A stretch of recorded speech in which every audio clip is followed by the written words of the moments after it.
الحمدللہ رب العالمین والصلاة والسلام علی سید الانبیاء والمرسلین اما بعد فاعوذ باللہ من الشیطان الرجیم بسم اللہ الرحمن الرحیم۔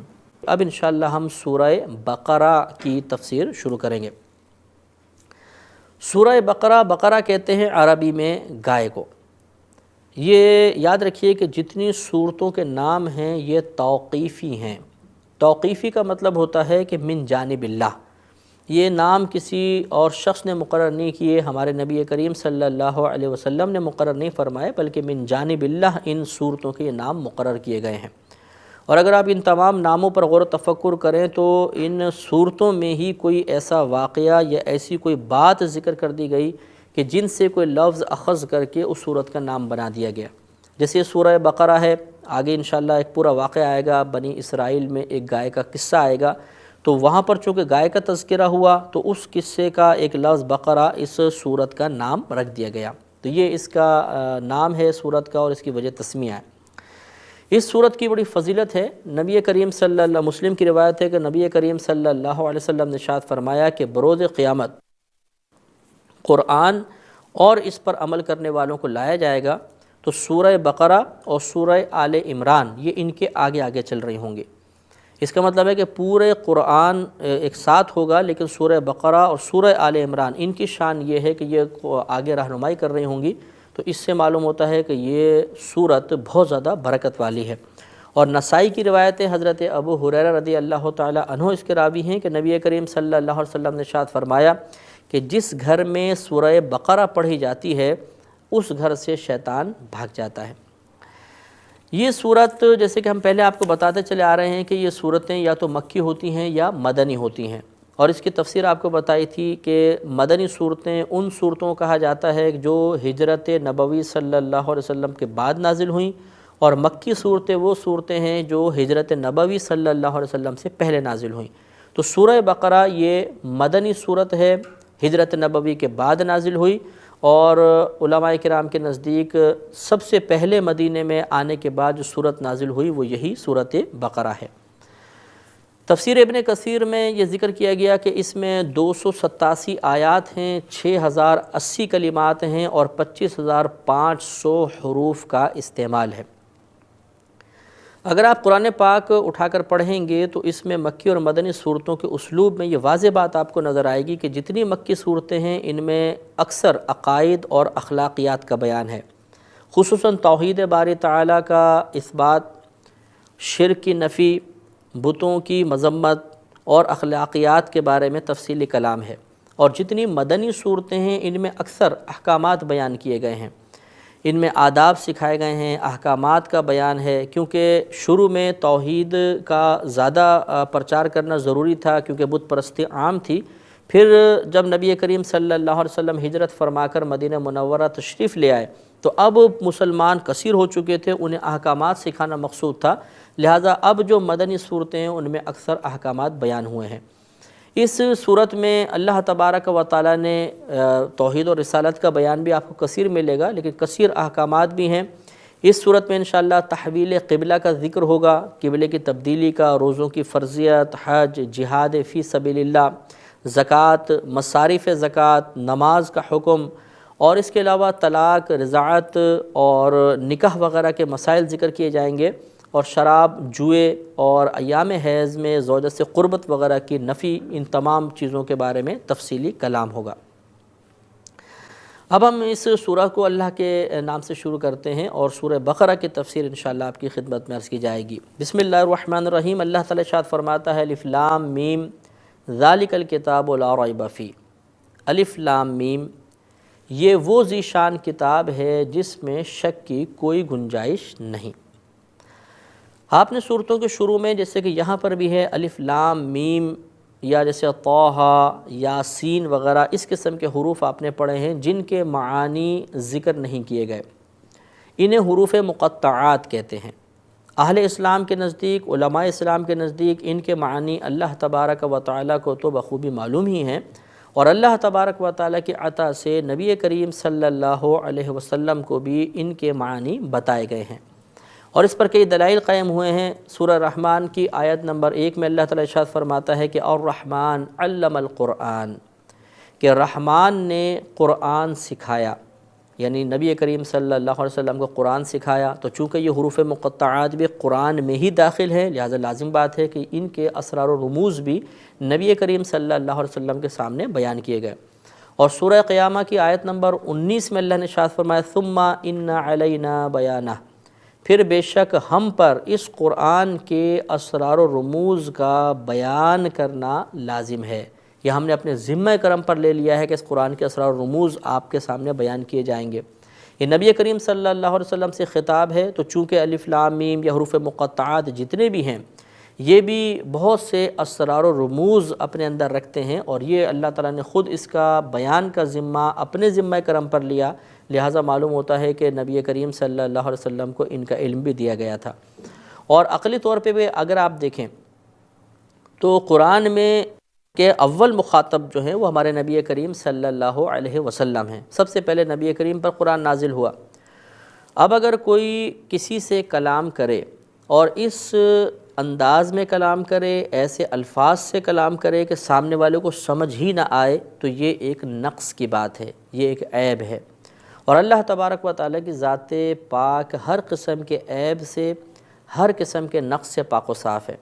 لہٰذا اگر حروف مقطعات کا ذکر تو نبی کریم صلی اللہ علیہ وسلم کے سامنے کیا جاتا، لیکن ان کے مطالب و مفہوم نبی کریم صلی اللہ علیہ وسلم کو معلوم نہ ہوتے، تو گویا کہ ایسے کلمات کے ساتھ آپ کے ساتھ کلام کیا گیا کہ جس کا مفہوم آپ خود نہیں جانتے، تو یہ ایک نقص اور عیب کی بات ہوتی، اور اللہ تبارک و تعالی ہر نقص اور عیب سے پاک و صاف ہے۔ لہٰذا معلوم ہوا کہ اللہ تعالیٰ نے ان کا علم بھی نبی کریم صلی اللہ علیہ وسلم کو عطا فرمایا ہے۔ اب یہاں ایک چھوٹا سا سوال بیدار ہوتا ہے۔ اللہ نے ارشاد فرمایا ذالک الکتاب لا ریب فیہ، یہ وہ ذی شان کتاب ہے جس میں شک کی گنجائش نہیں۔ وسوسہ یہ پیدا ہوتا ہے کہ ذالک کلام عرب میں اشارہ کرنے کے لیے استعمال کیا جاتا ہے، اور اس سے اشارہ کیا جاتا ہے ان چیزوں کی طرف جو ہم سے بہت دور ہے۔ اب یہ کتاب سامنے موجود ہے، ذالک الکتاب، یہ وہ ذی شان کتاب ہے، تو جو چیز قریب ہوتی ہے اس کے لیے اشارے کے لیے لفظ ھذا استعمال کرتے ہیں۔ ھذا قریب کے لیے ہوتا ہے، ذالک بعید کے لیے ہوتا ہے۔ تو اب یہاں پر بظاہر چیز ہمارے قریب ہے، لیکن اس کے لیے اس میں اشارہ بعید کا استعمال ہو رہا ہے، اور لغوی اعتبار سے بظاہر یہ بات غلط نظر آتی ہے۔ یہاں پر ھذا کا استعمال ہونا چاہیے تھا۔ اس کا جواب یہ ہے کہ بات یہی ہے کہ دور والی چیزوں کے لیے ذالکہ اور قریب والی چیزوں کے لیے ھذا اس میں اشارہ استعمال کیا جاتا ہے، لیکن جب کسی قریب شے کی عظمت کو ظاہر کرنا مقصود ہو، یعنی متکلم یہ بتانا چاہتا ہے کہ جس چیز کی طرف میں اشارہ کر رہا ہوں وہ بہت ذی شان ہے، بہت عظمت والی ہے، تو عربوں کا اسلوب یہ ہے کہ وہ قریب والے شے کے لیے اس میں اشارہ دور والا استعمال کرتے ہیں، بعید والا استعمال کرتے ہیں۔ لہذا چونکہ قرآن عظیم ایک عظیم کتاب ہے، بابرکت کتاب ہے، اور اللہ تبارک و تعالیٰ ابتدا میں ہی اس کی عظمت اور شان کی طرف اشارہ فرمانا چاہتا ہے، لہٰذا اللہ تعالیٰ نے اس میں اشارہ بعید والا استعمال کیا، ذالک الکتاب لا ریب فیہ۔ اسی لیے آپ یہ دیکھیں گے کہ اس کا اکثر ترجمہ یہی کیا جاتا ہے کہ یہ وہ ذی شان کتاب ہے جس میں شک کی گنجائش نہیں ہے۔ لہذا معلوم ہوا کہ یہاں پہ ذالکہ اس میں اشارہ جو بعید کے لیے استعمال ہوتا ہے، اس کا استعمال بالکل درست ہے، کیونکہ عظمت کی طرف اشارہ کرنا مقصود ہے۔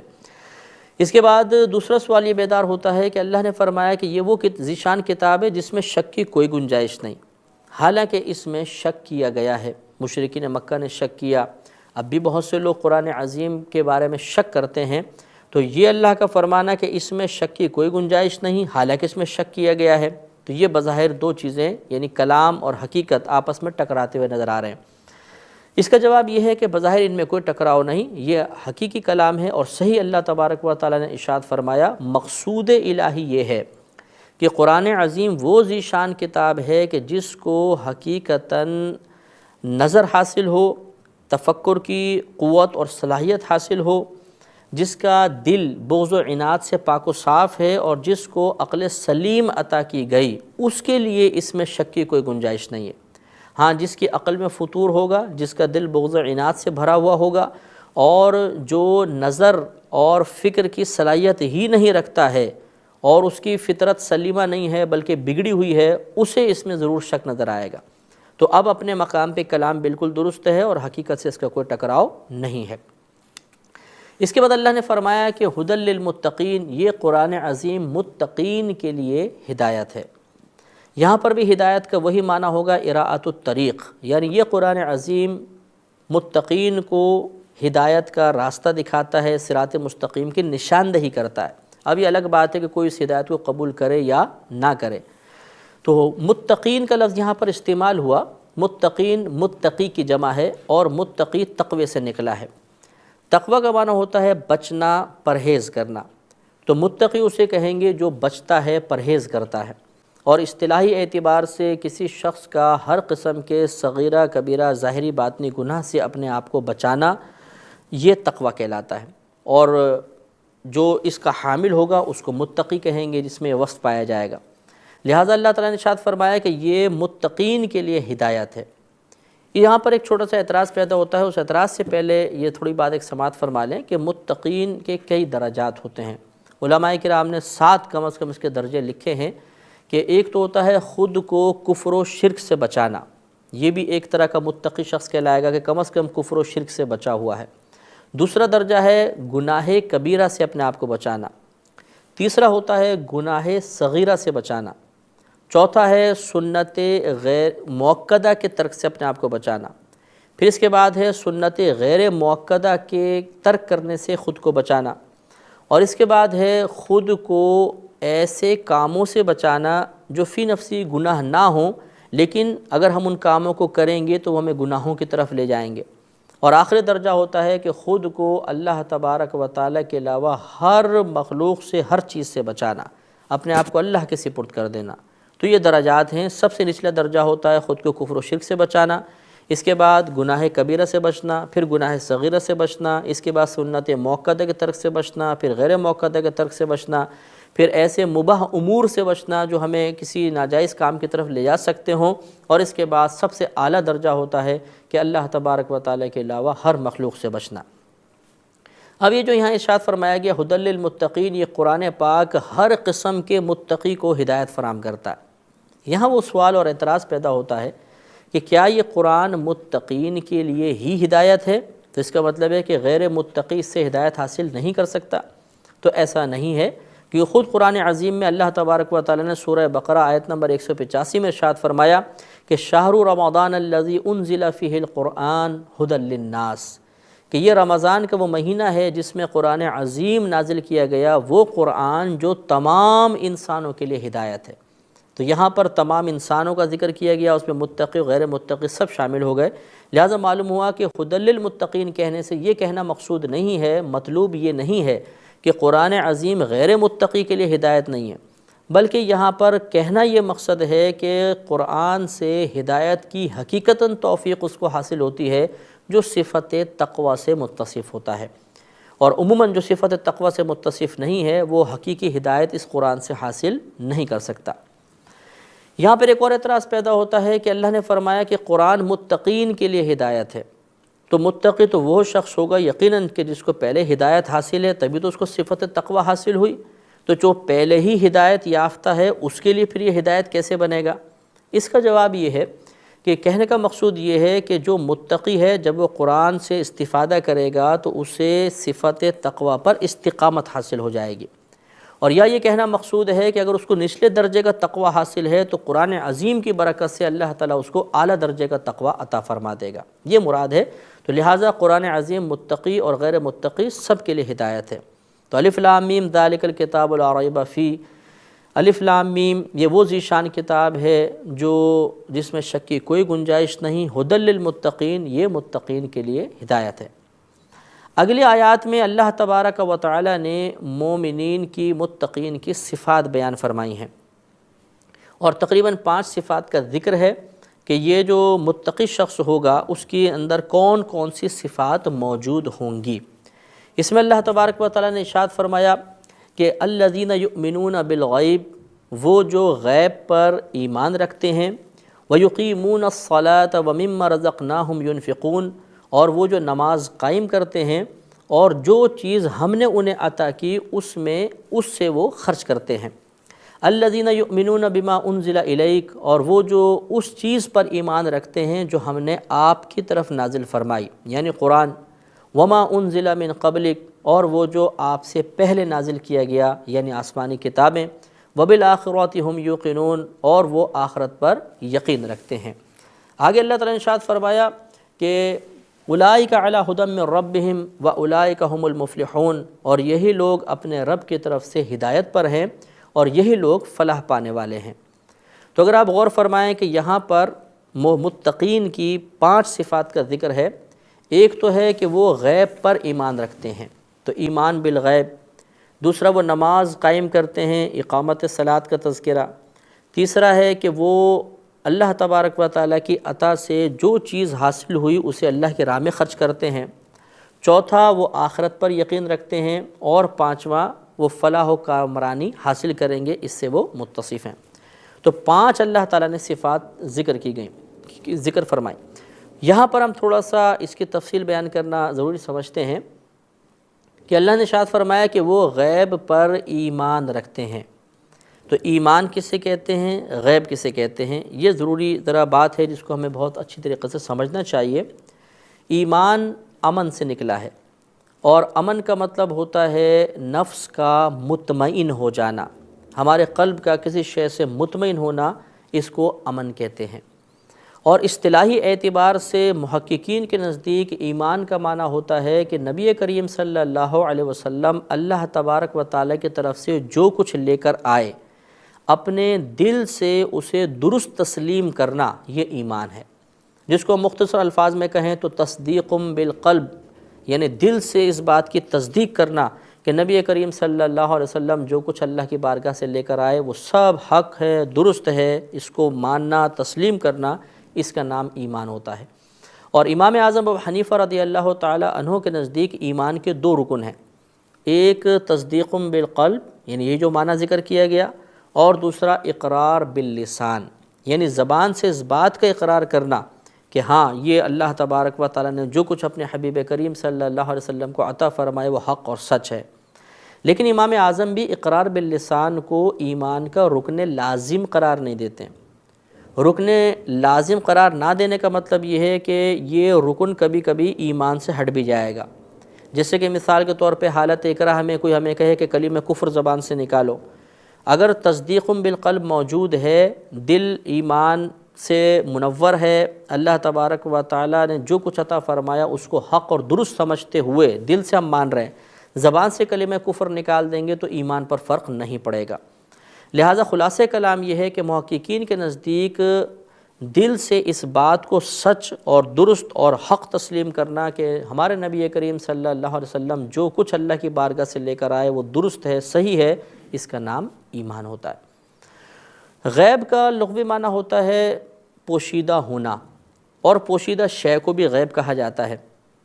اصطلاحی اعتبار سے غیب ہر اس شے کو کہیں گے، ہر اس چیز کو کہیں گے کہ جسے حواس خمسہ سے معلوم کرنا ممکن نہ ہو، نہ عقل سے اس کو جانا جا سکتا ہو، بلکہ انبیاء علیہم السلام کے خبر دینے سے ہی ہمیں اس کا علم حاصل ہو۔ اس کی تفصیل بہت ضروری ہے کیونکہ آگے کثرت سے غیب کا ذکر آتا رہے گا، تو اس کی ذرا تفسیر، اس کی وضاحت ذرا سماعت فرمائیں کہ غیب اس شے کو کہتے ہیں جسے حواس خمسہ سے معلوم نہ کیا جا سکے۔ حواس حس کی جمع ہے، اور حس اس صلاحیت کو کہتے ہیں جس کے ذریعے ہم کسی دوسری شے کو جان سکتے ہیں، اور یہ 5 قسم کی صلاحیتیں ہوتی ہیں۔ 5 کو عربی میں خمسہ کہتے ہیں، اور حواس حس کی جمع ہے، اس لیے کہتے ہیں حواس خمسہ، یعنی 5 ایسی چیزیں جن سے ہم دوسری چیزوں کا ادراک کر سکتے ہیں، دوسری چیزوں کو جان سکتے ہیں۔ وہ 5 قسم کی صلاحیتیں انسان میں موجود ہیں۔ ایک دیکھنے کی صلاحیت، دوسری سننے کی صلاحیت، تیسری سونگھنے کی صلاحیت، چوتھی چکھنے کی صلاحیت، اور 5ویں چھونے کی صلاحیت۔ ہم دیکھ کر علم حاصل کرتے ہیں، اگر آنکھیں بند ہیں تو بہت سی باتیں صرف سن کر ہم جان لیتے ہیں، جیسے مثلا کوئی دوست بولے تو ہم آنکھیں بند کر کے بھی کہہ سکتے ہیں کہ فلاں بول رہا ہے۔ اس کا مطلب ہے کہ سماعت کے ذریعے بھی ہمیں علم حاصل ہوتا ہے۔ سونگھنے کے ذریعے بہت سی چیزوں کی ہم خوشبو سونگھتے ہیں تو ہم کہتے ہیں کہ فلاں شے ہے، تو یہ سونگھنے کے ذریعے ہوتا ہے۔ چکھنے کے ذریعے اگر آنکھیں بند کر لیں اور زبان پہ نمک رکھیں تو ہم فوراً بتا سکتے ہیں کہ یہ نمک ہے۔ اس کا مطلب ہے کہ چکھنے سے بھی علم حاصل ہوتا ہے، اور چھونے کے ذریعے، کہ آنکھیں بند ہیں مثلاً اور کوئی سیب ہمارے سامنے رکھ دیں، ہم سیب کو ٹٹول کر دیکھیں اور ہم بتا سکتے ہیں کہ سیب ہے۔ اس کا مطلب ہوتا ہے کہ چھو کر بھی ہم علم حاصل کر سکتے ہیں۔ تو یہ حواس خمسہ کہلاتے ہیں کہ ان 5 چیزوں، 5 صلاحیتوں کے ذریعے ہم دوسری چیزوں کا علم حاصل کرتے ہیں، دوسری چیزوں کو جانتے ہیں۔ اور عقل کے ذریعے کہ ہم کسی شے کو نہ جان سکیں، وہ غیب ہے۔ تو اب اگر کوئی پوشیدہ شے ایسی ہے کہ ان حواس خمسہ سے اس کو معلوم نہیں کر سکتے، عقل سے بھی اس کو نہیں جان سکتے، عقل کے ذریعے جاننے کا مطلب کہ یا تو ہم براہ راست سوچ بچار کر کے، تفکر کر کے، یا کوئی اپنی عقل کے ذریعے آلہ ایجاد کر کے اگر ہم کسی شے کو معلوم کر سکیں تو وہ غیب نہیں، اور آلے کی ایجاد کے باوجود ہم کسی شے کو معلوم نہ کر سکیں اور وہ پوشیدہ شے ہو تو اس کو غیب کہا جا سکتا ہے۔ اور یہ غیب جو ہوتا ہے صرف نبیوں کے خبر دینے سے ہی حاصل ہوتا ہے۔ اللہ تبارک و تعالیٰ انبیاء علیہ السلام کو غیب عطا فرماتا ہے اور وہ پھر ہمیں بتائیں تو علم حاصل ہوگا، ورنہ نہیں۔ مثال کے طور پہ آپ جنت کو لیجئے۔ جنت ایک غیبی شے ہے، ہم نہ اس کو دیکھ سکتے ہیں، نہ سونگھ سکتے ہیں، نہ اس کی کوئی آواز سن سکتے ہیں، نہ سونگھ کے معلوم کر سکتے ہیں، نہ چکھ کر، نہ چھو کر۔ نہ ہمارے پاس کوئی ایسا آلہ ہے جس نے ہمیں بتایا کہ ایک جنت موجود ہے، یا ہم کوئی آلے کے ذریعے جنت کی موجودگی کا ادراک کر سکیں، بلکہ ہمارے نبی کریم صلی اللہ علیہ وسلم نے ہمیں بتایا کہ ایک جنت موجود ہے، لہٰذا جنت غیبی شے ہوگی۔ تو غیب اسے کہتے ہیں جو ہمارے نگاہوں سے پوشیدہ ہو، اسے حواس خمسہ اور عقل سے نہ جانا جا سکتا ہو، صرف نبیوں کے بتانے سے معلوم ہو۔ اس سے معلوم ہوا کہ بالفرض اگر ڈاکٹر اسٹیتھوسکوپ لگا کر دل کی دھڑکن معلوم کر لیتا ہے، حالانکہ دل کی دھڑکن ایک پوشیدہ شے ہے، لیکن یہ غیب نہیں، کیونکہ ہم نے عقل کے ذریعے ایک آلہ ایجاد کیا اور آلے کے ذریعے ہمیں معلوم ہو رہا ہے۔ اسی طرح الٹرا ساؤنڈ کے ذریعے ہمارے جسم میں کیا چیز موجود ہے، ایک حاملہ خاتون کے بطن میں، رحم میں لڑکا ہے یا لڑکی ہے، یہ چیز معلوم کر لینا، یہ بھی غیب نہیں کہلائے گا، کیونکہ یہ ایک آلے کے ذریعے معلوم کیا گیا اور آلہ عقل کے ذریعے ایجاد کیا جاتا ہے۔ تو اب جو اللہ نے ارشاد فرمایا کہ یؤمنون بالغیب، وہ غیب پر ایمان رکھتے ہیں، اس کا مطلب یہ ہے کہ ہم دل سے تصدیق کرتے ہیں کہ بہت سی چیزیں ایسی ہیں جن کو ہم حواس خمسہ سے معلوم نہیں کر سکتے، عقل سے ان کا ادراک کرنا ممکن نہیں، بلکہ نبی کریم صلی اللہ علیہ وسلم نے ان کے بارے میں بتایا۔ جیسے اللہ تبارک و تعالیٰ کی ذات، یہ سب سے زیادہ غیب ہے، پوشیدہ شے ہے۔ اللہ تبارک و تعالیٰ کو دلائل سے ہم جان سکتے ہیں، لیکن اللہ تعالیٰ کو ہم نے دیکھا نہیں، اس کی آواز نہیں سنی، اس کو سونگھ کر معلوم کرنا ممکن نہیں، چکھ کر یا چھو کر معلوم نہیں کر سکتے، عقل کے ذریعے کوئی آلہ ایجاد کر کے اس کا ادراک کرنا ممکن نہیں تھا۔ ہاں، نبی کریم صلی اللہ علیہ وسلم نے آ کر ہمیں بتایا، اور ان کے بتانے کی روشنی میں پھر یہ الگ بات ہے کہ ہم ایسی کائنات کے اندر بہت سے دلائل قائم کر سکتے ہیں جو اللہ تعالیٰ کی ذات کی موجودگی کی ایک واضح دلیل ہیں۔ الحمدللہ سورہ بقرہ کی ابھی آیات تفسیر ہمارے چل رہی ہے، چونکہ ہمارے اس پروگرام کا وقت تقریباً ختم ہو چکا ہے، تو انشاءاللہ کل ہم اگلے پروگرام کے ساتھ اور سورہ بقرہ کی مزید آیات کی تفسیر کے ساتھ آپ کی خدمت میں حاضر ہوں گے۔ اجازت دیجیے، السلام علیکم۔